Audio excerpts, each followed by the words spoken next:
wararka naga soo gaaraya magaalada Buuhoodle ayaa waxa ay sheegayaan in halkaasi uu ka dilaacay cudur aan ilaa iyo haatan la xaqiijin oo isugu jira shuban iyo sidoo kale xumad. cudurkaasi wararka qaar waxa ay sheegayaan in ay u geeriyoodeen dad aan ilaa iyo haatan tiradooda weli la xaqiijin. haddaba si aanu arrintaasi warar dheeraada uga helo waxa khadka si toos ah ugu jira Cabdiraxmaan Xasan Xaaji Siciid oo ah isuduwaha wasaaradda caafimaadka ee Somaliland ee Buuhoodle. soo dhawow Cabdiraxmaan.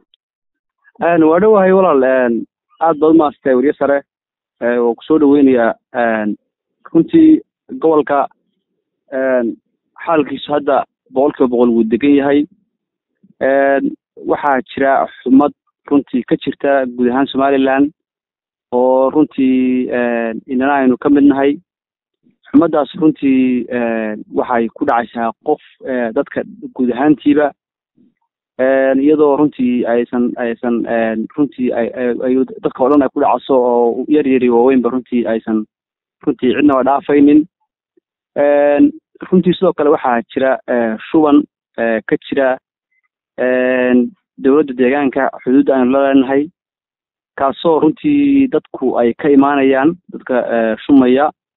ilaa hadda ma jiraan wax dhimasho oo aan xaqiijinay oo u dhintay shubankaas, laakiin sida la sheegayo gudaha dowladda deegaanka oo runtii aynu xiriir dhow la leenahay ayaa la sheegaya inay runtii dad ku dhinteen. taasna waxaa la dhaho weli xaqiijin saxa maaha, laakiin waa wax runtii warar naga soo gaadhaya.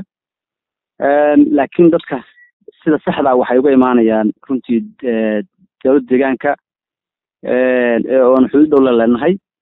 runtii waxaa jira dad dhowr iyo labaataniyo ah runtii oo jiifa cusbitaalka weyn ee Buuhoodle General Hospital oo iyo runtii xanaanooyinka soo gaadhay. qaybo kamid ah runtii way ka baxeen oo runtii waa la daaweynay. qaybana runtii weli waxaa la dhahaa waa lala tacaalayaa. dadkaasna runtii waxay kasoo galeen xuduudka. dadka runtii sidoo kale waxaa jira shuban yar oo runtii minor ah oo aan aada u weyneyn oo runtii ka jira deegaanka oo dhan. kaasuna waa isagu waa shuban yar, laakiin shubankaas si saxda looga dayrinayo runtii oo weli aan la xaqiijin waxa uu yahay waxa keenay. runtii waxaa ka jira gudaha Ethiopia